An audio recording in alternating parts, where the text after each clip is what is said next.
Bertemu kembali di analisa struktur dengan metode matrik. Kali ini kita akan membahas tentang rangka batang dua dimensi. Baik, untuk membahas rangka batang dua dimensi ini, kita melihat nih sebuah contoh rangka batang dengan dua buah batang A dan B, mempunyai tiga buah titik simpul utama, 1, 2, dan 3, dan ada titik simpul lokalnya masing-masing, 1, 2, ini untuk batang A, dan 1, 2 untuk batang B. Jadi penomoran lokal ini sesuai dengan nomor urut ini ya, dari yang terkecil ke terbesar. Jadi ini kecil besar di 1, 2, ini 2 ke 3, kecilnya 2, besarnya 3 di 1, 2. Dan seterusnya, misalnya banyak batang, misalnya di sebuah rangka kuda-kuda, misalnya atau rangka jembatan, nah itu kita ikuti penomoran titik simpul itu berdasarkan dari nomor yang kecil ke nomor yang besar ya. Jadi ini untuk menyederhanakan permasalahan ini cukup kita tinjau dua buah batang dalam kesempatan kali ini. Nah, jadi untuk rangka batang ini eh, kita uraikan ya, karena namanya dalam bentuk dua dimensi berarti kita ada dua buah sumbu ya, pada sumbu X dan pada sumbu Y. Nah, kemudian ini dikenal sebagai sumbu global ya, artinya sumbu global ini adalah sumbu general atau sumbu umum. Nah, ini salib sumbu yang biasa kita dapatkan selama ini, makanya dikenal dengan sumbu global. Baik, nah untuk setiap titik ini akan kita uraikan gayanya ke arah sumbu X dan ke arah sumbu Y. Jadi titik simpul 1 ini bekerja gaya ke arah sumbu X adalah sebesar Sx1, kemudian ke arah titik simpul 2 juga Sx2, di titik simpul 3 bekerja juga Sx3. Begitu juga di arah sumbu Y. Bekerja gaya Sy1, kemudian Sy2, dan Sy3. Dengan asumsi kita arah panah ini adalah positif ya. Jadi kalau ke kanan nih Sx-nya positif, ke atas positif, ke kanan positif, ke atas positif ya. Juga seperti itu. Nah, itu sebagai perjanjian tanda panah. Baik, kemudian di setiap titik simpul tadi bekerja gaya ke arah sumbu X dan sumbu Y. Jadi akibat adanya gaya ini, maka titik simpul ini, ya titik simpul pada titik simpul 1 ini, akibat ditarik, maka akan menimbulkan perpindahan. Jadi ini ditarik ke kanan, titik simpul ini akan berpindah ke kanan sebesar U1. Begitu juga ini di titik simpul 2 ke arah kanan, SX-nya ditarik ke kanan, maka titik simpulnya akan berpindah sebesar U2. Ini juga akan berpindah sebesar U3. Begitu juga dengan arah sumbu Y ya, ditarik ke atas. Ini titik simpulnya akan berpindah sebesar V1. Ini SY2 berpindah sebesar V2 dan di SY3 titik simpulnya akan berpindah ke atas sebesar V3. Nah, jadi kita punya rumus umum yang lalu adalah gaya sama dengan kekakuan dikali perpindahan. Jadi gayanya adalah Sx1 SY1, perpindahannya adalah U1 V1 gitu. Nah, jadi ini kita sebut sebagai perpindahan D ya, kita beri simbol D. Jadi D1, ini D2 dan D3. D1 perpindahannya adalah ke arah pusat, ke arah horizontal dan vertikal. DV ini arah vertikal. Baik, nah kalau kita buat matrik gayanya, ya ini karena kita tadi pada sumbu global, F1 berarti gaya di titik simpul 1 ini bekerja adalah Sx1 dan Sy1 sesuai dengan ini tadi. Oke, kemudian di titik simpul 2 di sini bekerja gayanya adalah Sx2 dan Sy2. Kita buat dalam bentuk matrik. Kemudian di titik simpul 3 di sini bekerja gayanya Sx3 dan Sy3. Kita buat matriknya. Baik. Nah, selanjutnya tadi akibat ada gaya timbul perpindahan ya. Jadi perpindahan ini karena juga merupakan sebuah vektor, dia mempunyai besar dan mempunyai arah. Maka ini kita bisa buatkan vektornya seperti ini. Nah, jadi ini kita pisahkan dari sini. Jadi U1 ke atas tadi, sebesar ini menjadi V1. Ya, mewakili panah ini. U2 ini kemari. Yang V2 ke atas, begitu juga dengan U3 dan V3. Nah, kalau gitu untuk vektor perpindahannya ya, displacement di titik simpul 1, 2, dan 3, D1, D2, dan 3 kita buat seperti ini. Jadi D1 perpindahan di titik simpul 1 adalah U1 dan V1 ini tadi. Ya, berpindah ke arah horizontal dan arah vertikal. D2 juga seperti itu, berpindah U2, V2. Ini tadi. Jadi kalau kita buat dalam bentuk matriks seperti ini, D3-nya juga seperti itu, berpindah sebesar U3 dan V3. Ya. Oke. Baik, selanjutnya untuk menentukan kekakuan individu dari rangka batang ini kita harus melengkapi datanya ya. Nah, jadi data yang diperlukan itu adalah luas tampang masing-masing. Jadi batang A, luas tampangnya kita cari dulu. Nah, kalau batang ditentukan sendiri dihitung berapa dimensinya. Nah, misalnya apakah lingkaran, segi 4, L, dan seterusnya. Nah, kalau kita ambil dari profil, misalnya profil baja, A-nya berarti tinggal kita ambil di tabel baja. Kemudian E adalah modulus elastisitas bahan, juga ini harus dicari bahannya apa. Kemudian panjang batang L. Nah, jadi L itu adalah dari ini kemari, dari titik simpul, berapa panjangnya. Ini juga kemarin untuk batang B, berapa panjangnya. Nah, setelah variabel ini kita ketahui, maka selanjutnya kita cari kekakuan masing-masing ya, atau kekakuan individu. Rumusnya sekarang adalah untuk kekakuan EA per L kali C kuadrat SC, SC S kuadrat, min C kuadrat min SC, min SC min S kuadrat. Ini juga seperti itu, min C kuadrat min SC, min SC min S kuadrat, C kuadrat SC, SC S kuadrat. Nah, jadi kalau kita lihat ini sama dengan ini ya, ini juga sama dengan ini. Nah, kemudian untuk menyederhanakan kekakuan individu, karena kita akan menentukan nanti persamaan kekakuan strukturnya, maka ini kita perkalikan dulu. Jadi EA per L kali C kuadrat SC, SCS kuadrat, itu akan menjadi nanti K11. EA per L kali ini, min C kuadrat min SC, min SC min S kuadrat, akan menjadi K12. Begitu juga dengan ini, EA per L kali min C kuadrat min SC, min SCS kuadrat, akan menjadi K21. Dan seterusnya, ini menjadi K22. Jadi ini disederhanakan ya. Nah, kemudian tadi kan ada batang A dan batang B. Nanti otomatis ini akan menjadi, kalau batang A menjadi KA. Ya, ini nanti menjadi KA11, KA12, KA21, dan KA22. Begitu juga dengan batang B akan menjadi KB di sini. Jadi KB11, KB12, KB21, dan KB22. Nah, sekarang kalau begitu C dan S ini apa gitu ya. Nah, jadi C itu adalah nilai dari cos theta, sedangkan S-nya adalah sin theta. SC-nya berarti sin theta kali cos theta, sedangkan C kuadratnya adalah cos kuadrat theta. S kuadratnya ini adalah sin kuadrat theta. Nah, kemudian pertanyaan selanjutnya, theta itu apa? Nah, theta itu adalah sudut ya. Nah, jadi sudut. Nah, misalnya kita tinjau di batang A. Jadi sudut yang diambil di titik simpul utama ini yang paling rendah. Jadi ini 1, 2. Yang paling kecil adalah 1 ya. Jadi sudut yang diambil dari kuadran pertama ini berlawanan arah jarum jam menuju ke batang yang ditinjau ini di sumbu lokal.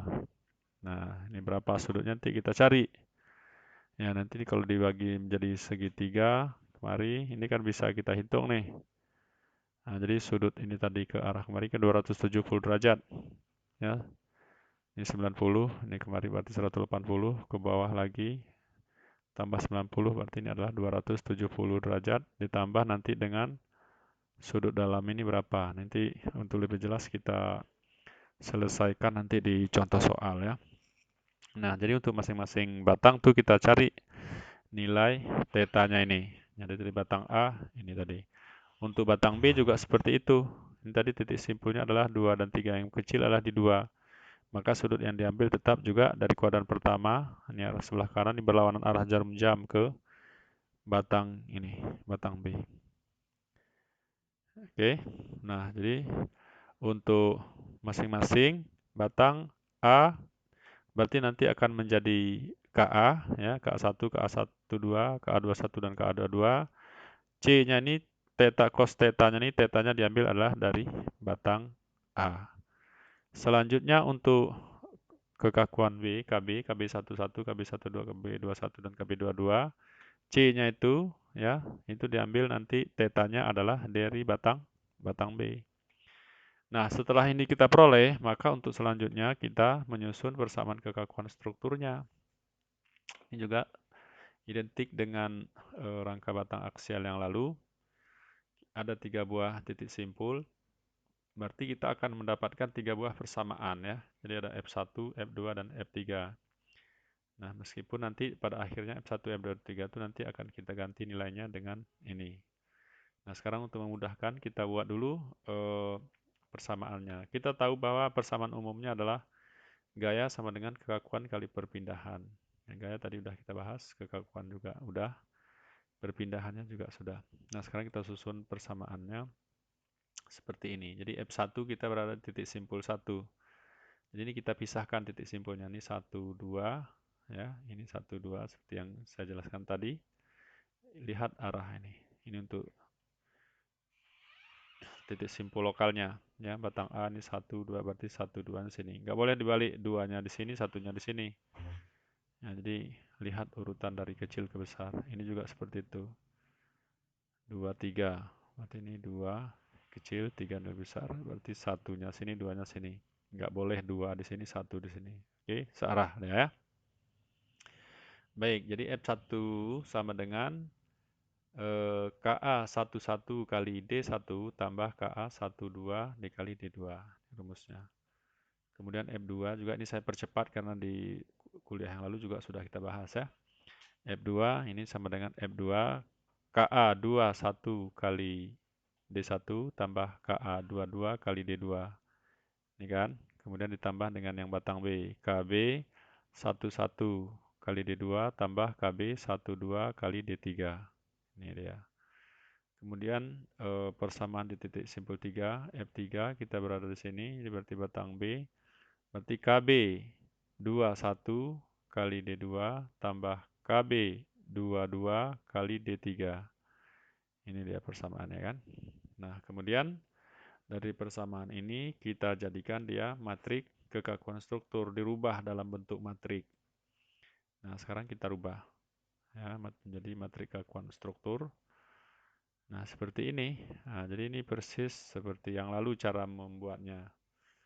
Jadi kalau kita lihat ini yang mengandung D1 sini ya. Jadi F1, KA11, KA12. Perhatikan ya. Kemudian KA21 di sini yang D2-nya ada 2 buah, berarti KA22 tambah KB11.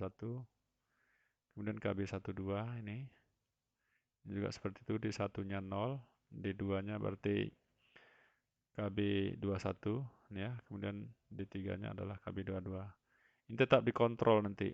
Yang di bidang diagonal ini dia selalu 1 atau 2 ya. Sedangkan di batas bidang diagonal itu adalah 1 2, di bawah adalah 21. Baik. Nah, kemudian kita lihat syarat batasnya atau boundary condition atau syarat statikanya ya. Nah, kita perhatikan nih di D1. D1 ini kan tumpuan sendi. Jadi sendi kalau diberi gaya dari arah vertikal dan horizontal, ini nggak akan bergeser ya kan. Nah, oke, makanya di sini kita buat D1-nya sama dengan 0. Nah, tapi kalau di sini misalnya dibuat roll, nah, jadi akibat gaya horizontal itu nggak berpindah ya. Tapi kalau akibat gaya vertikal, dia akan bergeser ke roll. Nah, ini dipelajari kembali nanti tentang apa sendi, roll, dan jepit. Nah, saya rasa cukup bisa dipahami lah. Kemudian di titik simpul 3, ini juga dia dari sendi. Maka arah perpindahannya, kalau ini ditarik ke kanan, U3 ini udah pasti nggak bergeser ya. Jadi U3 sama dengan 0. Begitu juga ke arah vertikal. Nah, jadi P3 kalau ini ditarik oleh gaya ini, atau ke bawah boleh, tapi ini kita asumsikan tadi seperti ini ya. Nah, itu dia. Jadi untuk D3 juga sama dengan D1, nilainya adalah 0. Artinya tidak mengalami perpindahan ke arah sumbu X dan ke arah sumbu Y. Nah, sedangkan di titik simpul 2, Nah, ini akan bergeser dia akibat ditarik oleh gaya ini. Misalnya kemarin ini titik ini akan bergeser ke arah vertikal dan ke arah horizontal juga akan berpindah dia. Nah, jadi ini ada nilainya. Maka kita buat di sini adalah berpindah atau ada nilai. Berapa nilainya? Nantilah kita hitung ya kan. Nah, tapi secara apa namanya? Secara logika aja terlihat nih ya, derajat kebebasannya ya. Jadi perpindahannya itu bisa kita ketahui. Baik, nah karena tadi D1-nya sama dengan 0, maka baris 1, kolom 1 ini kita buang, ya kan? Kemudian D3 juga sama dengan 0, berarti baris 3, ini kolom 3 juga sama dengan 0. Ya, baris 1 yang mengandung D1 lah, ini kan sama dengan 0. D3 yang mengandung D3, ini ada D3 baris 1, baris 3, kolom 3. Nah, setelah ini baru kita cari perpindahannya. Nah, perpindahan sama seperti yang lalu, maka nilai D ini akan kita cari, ini berpindah ke sebelah kiri, maka tinggal nih kan KA22 tambah KB11. Ini nanti kita impers nih, ya ini mestinya ada impersnya di sini, karena udah D2, ini impersnya, dia lupa tadi dibuat. Baik, ini dia.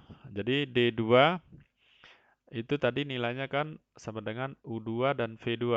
Nah, ini kita ganti, D2 ini ganti dengan nilai U2 dan V2. Sama dengan KA22 tambah KB11 pangkat min 1 atau impers kali F2. F2 tadi adalah kan SX2 dan SY2. Jadi kita masukkan nilainya. Sedangkan KA22 ini nanti kita masukkan ini. Nah, KA22 itu apa nilainya? Tadi KA22 kan ini dikali dengan ini ya kan? Nah, sedangkan KB11, ini KB11, nah, jadi C-nya tadi tetanya dimasukkanlah sesuai dengan teta batangnya tadi. Ya, jadi KB11 berarti ini dikali dengan ini. Ya, jadi nanti masukkan kemari. Nah, ini artinya matriknya 2 kali 2, gitu kan? Ini karena batang A dan B kita nggak beda, nggak kita masukkan ini. Ini kita simpelkan cara menulisnya. Baik, setelah kita memperoleh perpindahan ini, maka kita bisa menghitung nanti gaya batang ya. Kalau di yang lalu kita hanya sampai perpindahan. Di sini kita akan menghitung gaya batangnya juga. Baik, sekarang kita cari dulu perpindahan pada sumbu lokal. Nah, sekarang apa itu sumbu lokal ya? Nah, sumbu lokal itu maksudnya seperti ini ya. Kalau tadi arah gayanya adalah ke arah vertikal dan horizontal. Nah, kalau sekarang arah gayanya itu mengikuti arah batangnya gini. Ini SX-nya mengikuti arah batang, sedangkan ini tegak lurus gitu. Jadi sumbu yang seperti ini disebut sebagai sumbu lokal. Nah, jadi bukan lagi sumbu global. Kalau tadi sumbu global ya kemari dan kemari ya. Jadi vertikal dan horizontal. Nah, kalau sekarang ikuti arah batangnya nih. Kalau tadi kita buat simbolnya SX dan SY, sekarang kita buat SX bar dan SY barnya udah pakai topi. Jadi XX1 bar, SY1 bar di batang A ini ya. Ini juga seperti itu SX2 bar dan SY2 bar. Nah, akibat ada gaya tadi, maka titik ini kan akan berpindah juga dia nih. Ini ditarik ke atas berpindah sebesar V1 ya ke arah sumbu X dulu. Nah, SX berarti ini akan berpindah sebesar U1 bar. Ini dia, ini sudah jadi kita jadikan vektor. Nah, ini juga titik ini akan berpindah ke sebelah kanan ini sebesar U2 bar. Ini artinya bar ini artinya di sumbu lokal ya. Begitu juga dengan arah sumbu Y. Nah, jadi menjadi V1 bar dan V2 bar. Artinya titik ini akan bergeser kemari, ini akan bergeser kemari. Nah, jadi selanjutnya kita cari perpindahan. Tadi kan perpindahan di sumbu global ya kan, yang sebelumnya tadi. Nah, sekarang bisa juga dicari perpindahan di sumbu lokalnya kemari. Nah, kalau tadi arah kemari ya dan ke atas. Nah, sekarang kalau arah ke mengikuti batang ini gimana di sumbu lokalnya? Jadi kelebihan dari Yandex struktur matrik ini itu dia bisa mencari perpindahan pada sumbu global dan pada sumbu lokal. Nah, untuk mencari perpindahannya itu, maka kita cari seperti ini. Jadi U1 V1 U2 V2, U1 V1 ini, U1 V1 ini dia, U2 V2 ini dia. Jadi artinya perpindahan di titik simpul ini ya. Nah, maka besarnya adalah CS min SC 000000 CS 00 min SC ini. Jadi C ini adalah nilai cos tadi. Nah, ini nilai cos, sedangkan U1, P1, U2, dan V2 ini adalah perpindahan pada sumbu global tadi yang di atas ya. Nah, tadi kan masing-masing udah tahu kita, U1, P1-nya tadi kan nggak berpindah, U1-nya tadi 0, P1-nya 0, U2 dan V2-nya ada nilai. Nah, nanti kalau ada dimensi batangnya dan seterusnya, nanti kita isikan nilainya nih, U2 dan V2-nya kita input nilainya, sehingga perpindahan pada sumbu lokal, nilai U1 bar, P1 bar, U2 bar, dan V2 barnya bisa kita peroleh. Ya kan? Nah, baik. Nah, maka ini tadi disebut sebagai perpindahan pada sumbu lokal. Nah, sedangkan matrik yang ini, CS min SC00 ini disebut sebagai matrik transformasi ya. Nah, jadi matrik transformasi dari sumbu global ke sumbu lokal. Nah, sedangkan ini tadi adalah yang kita hitung tadi, ini adalah perpindahan pada sumbu global. Nah, baik. Begitu juga dengan batang B. Nah, batang B tadi arahnya kemari. Jadi sumbu lokalnya adalah seperti ini. Nah, jadi ini mengikuti nomor tadi ya, ini tadi 2, 3. Nah, berarti ini adalah SY2, ini SY3, ini SX2, SX3 bar. Nah, begitu juga dengan perpindahannya identik dengan atasnya tadi. Akibat SY2 ini akan berpindah sebesar P2. Ini berpindah sebagai U2. Ini V3. Ini kemarin adalah U3. Nah, jadi cara menghitungnya juga sama seperti ini tadi. Nah, jadi U2, V2, U3, P3. U2, V2, U3, P3 adalah matrik transformasi ini tadi dikali dengan perpindahan pada sumbu globalnya. Nah, jadi U2, V2, U3 itu. Jadi kalau kita lihat dari urutan ini sama ya, karena yang kita transformasi dia dari perpindahan pada sumbu global tadi. Nah, jadi di sini juga perlu dicek nilai cos dan sin-nya ini harus sesuai dengan theta-nya tadi. Jadi untuk ini adalah theta-nya batang A tadi, sedangkan untuk batang B ini tentu cos-nya theta-nya diambil dari batang B tadi. Baik, nah setelah ini kita peroleh, maka kita akan bisa menghitung gaya batang. Nah, jadi gaya batang itu berapa gaya yang bekerja pada batangnya. Nah, jadi kita hitung dengan menggunakan rumus ini. Sx1, Sx2 sama dengan EA per L kali 1 min 1 min 1, 1 kali 1 U1 dan U2 bar. Nah, jadi X1 bar, X2 bar ini, itu kita ambil dari sini. Nih. Jadi kalau gaya batang itu kan gaya yang bekerja di batang ya. Ini kalau kita lihat yang mana gaya batang, SY atau SX. Nah tentu SX ya kan. Nah, tentu SX lah yang searah dengan batang. Maka kita buat sini gaya batang SX1, SX2. Itulah gaya batangnya, SX2 bar. Kemudian EA per L kali 1 min 1, kekakuan. Ya, kekakuan yang di batang sama dengan batang aksial dulu. Ini kan sudah jadi batang aksial ya. Jadi kali perpindahannya U1, U2 bar. Nah, jadi U1, U2-nya adalah ini. Itu untuk mencari gaya batang. Jadi, untuk setiap batang itu bisa kita hitung ya. Nah, sekarang misalnya batang B. Batang B berarti yang mana dia yang merupakan gaya batangnya? Apakah SY atau SX?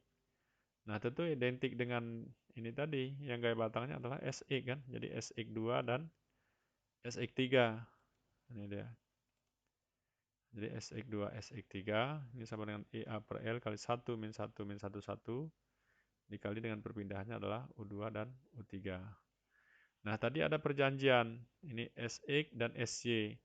Tadi kita asumsi tadi kalau gayanya ke kanan, ini kan berarti dia nilainya adalah positif, ya kan? Nah, nanti dari hasil perhitungan itu kita lihat SX1-nya berapa, SX2-nya berapa. Kalau hasilnya positif, sesuai dengan asumsi kita tadi, maka itu arah panahnya nggak perlu dibalik ya. Misalnya setelah kita hitung SX1-nya nilainya nanti positif, SX2-nya ternyata negatif, ya kan? Jadi nilai SX2 ini nanti tanda panahnya harus dibalik ke sana. Berarti kalau tanda panah dibalik, nah ini juga tadi sudah positif ke dalam, berarti ini sama-sama ke dalam nih arah gayanya. Berarti batang ini nanti adalah batang batang tekan. Nah, begitu juga dengan apa namanya batang B ini tadi. Nah, begitu mencari gaya batangnya. Jadi kalau ada 20 misalnya batangnya, maka ya 20 kali lah kita hitung nih satu-satu. Oke. Nah, selanjutnya kita cek reaksi tumpuannya. Ya, reaksi tumpuannya berapa gitu kan. Nah, untuk mencari atau gaya di setiap titik simpul, ini bisa kita cari gaya di titik simpul kembali. Sekalian untuk mengontrol apakah perhitungan kita nanti udah benar atau tidak. Jadi untuk mencari reaksi tumpuan atau gaya setiap titik simpul itu kita kembali ke matrik kekakuan struktur tadi yang tadi kita coret. Nah, jadi sekarang kita normalkan balik. Nah, jadi F1, F2, F3 ini kita ganti gayanya dengan tadi SX1, SC1 ya kan, SX2, SC2 dan seterusnya. Kemudian nilai KA-nya juga kita masukkan. K11 tadi yang matriknya 2 kali 2, ini kita normalkan lagi. Dikali perpindahannya ya. Ini D1, D2, D3. Nah, ini kita masukkan tadi D1, U1, P1, U2, P2 dan D3-nya adalah U3, P3. Nah, jadi ini kan dia sumbunya balik lagi kan ke sumbu global karena untuk mencari reaksi di tumpuannya. Nah, itu kemudian nanti bisa jadi dikontrol apakah nilainya itu sudah aksi sama dengan reaksi kan. Nah, jadi ini dia. Jadi kalau misalnya tadi ada sebuah rangka batang bekerja gaya tadi F-nya di sini, nanti akan timbul misalnya aksinya di sini. Ya. Nah, ini bisa dihitung dengan memasukkan ke matrik kekakuan struktur ini. Nah, jadi hanya itulah konsep dari rangka batang 2D ini. Mudah-mudahan bisa dipahami. Nanti kita akan lanjutkan di contoh perhitungan di video selanjutnya. Terima kasih. Assalamualaikum warahmatullahi wabarakatuh.